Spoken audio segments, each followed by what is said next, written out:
Actual గా ఈ మధ్య చనిపోతున్నారు చాలా మంది. విచిత్రం ఏంటి అంటే ఒక టైంలో చనిపోవడం అంటే ఏజ్ తో ఉండేది. అరే నీకు ఇతనికి 70 సంవత్సరాలు వచ్చి ఇతనికి 80 సంవత్సరాలు వచ్చాయి, ఇలా చనిపోవడం అనేది చూశాను. బట్ ఈ రోజులు అలా లేదండి. 8 ఏళ్లకు మొన్న ఒక బాబు చనిపోయాడు హార్ట్ అటాక్ తో. 13 ఏళ్ల పాప చనిపోయింది. రీసెంట్ గా ఒక ఇన్స్టిట్యూట్ లో ఒక అబ్బాయి 22 సంవత్సరాలు తను చనిపోయాడు.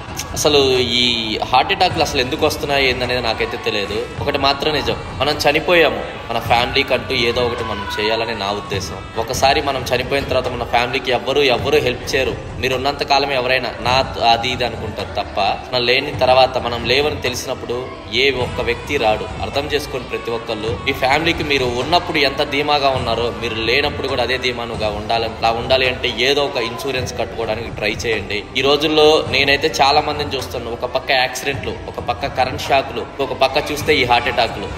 అర్థం చేసుకోండి ప్రతి ఒక్కళ్ళు. ఈ రోజుల్లో ఎందుకు అంటే సడన్ గా మనం చనిపోయాం, మన ఫ్యామిలీకి, మన పిల్లలకి, మన పిల్లల చదువులకి ఎవరు హెల్ప్ చేయరు. అర్థం చేసుకోండి ప్రతి ఒక్కళ్ళు. నాకు తెలిసిన విషయం అయితే ఏదో ఒక ఎల్ఐసి లేదా దేనికో ఏదో ఒకటి కట్టుకోండి. అర్థం చేసుకోండి. బట్ నాకు అనిపించింది, నేను కొన్ని వీడియోస్ చూస్తుంటే బాధ అనిపిస్తుంది. ఒక రియల్ గా ఒక విషయం చూశాను.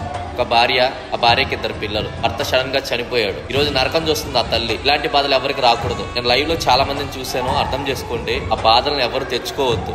ఎందుకంటే ఒక్కొక్కరు ఉంటారు, అమ్మా నాన్నలు ఉండి ఒక్కడే కొడుకుండి సడన్ గా చనిపోయాడు. చేతికి వచ్చిన కొడుకు చనిపోతే ఎంత బాధ ఉంటుంది, ఎంత నరకం ఉంటుంది ప్రతి ఒక్కరు చెప్పాలో కూడా అర్థం కావట్లేదు. ఎందుకంటే మనిషి చనిపోతే ఆ మనిషిని ఒక వారానికో లేదా నెలకో సంవత్సరానికో మర్చిపోతాం, కానీ అతన్ని నమ్ముకున్న వెనకున్న ఫ్యామిలీ నరకం చూస్తారు. ప్రతి ఒక్కరికి నేను ఒక్కటే చెబుతాను, మీరు ఉన్నా లేకపోయినా మీ ఫ్యామిలీకి, మీ పిల్లలకి ఏదో ఒకటి చేయడానికి ట్రై చేయండి. ఈ రోజు ఏదో ఎందుకులే డబ్బులు కడితే పోతాయి వేస్ట్ అని చెప్పేసి ఒక 2000 లేదా ఒక 3000 నెలకి అని కనుక మీరు ఆలోచిస్తే రేపు మీ ఫ్యామిలీ కంటూ ఏముండదు. చాలా మంది ఈ రోజు యాక్సిడెంట్ లో, కరెంట్ షాక్ లో, ప్రతి దాంట్లో ఎలా చచ్చిపోతున్నారు కూడా ఎవరికి అర్థం కావట్లేదు. ఏతికైతే అసలు సంబంధం లేదు. అర్థం చేసుకోండి ప్రతి ఒక్కళ్ళు. నువ్వు చనిపోతే ఆఖరికి మీ అమ్మ నాన్న కూడా నీ భార్యకి, నీ పిల్లలకి ఎవ్వరూ సపోర్ట్ చేయరు. అర్థం చేసుకోండి. లేదా ఒకటే కొడుకుంటారు కదా తల్లి తండ్రి, వాళ్ళని ఎవడు పట్టించుకోడు. నువ్వు ఉన్నంతసేపే ప్రతి ఒక్కడు ఎవడైనా మీ దగ్గరకు వచ్చి అరే అది ఇది అని చూస్తారు. నువ్వు చచ్చిపోతే నీ ఇంటి వైపు కూడా చూడరు. అర్థం చేసుకోండి.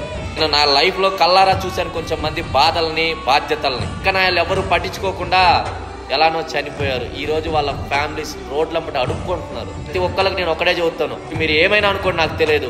ఏదో ఒకటి మీకు తెలిసింది ఏదో ఒక దాంట్లో కట్టండి. రేపు రోజు ఏదైనా జరిగితే, జరగాలని కాదు, జరిగితే ఫ్యామిలీకి యూజ్ అవుతుంది, మీ పిల్లలకి భవిష్యత్తు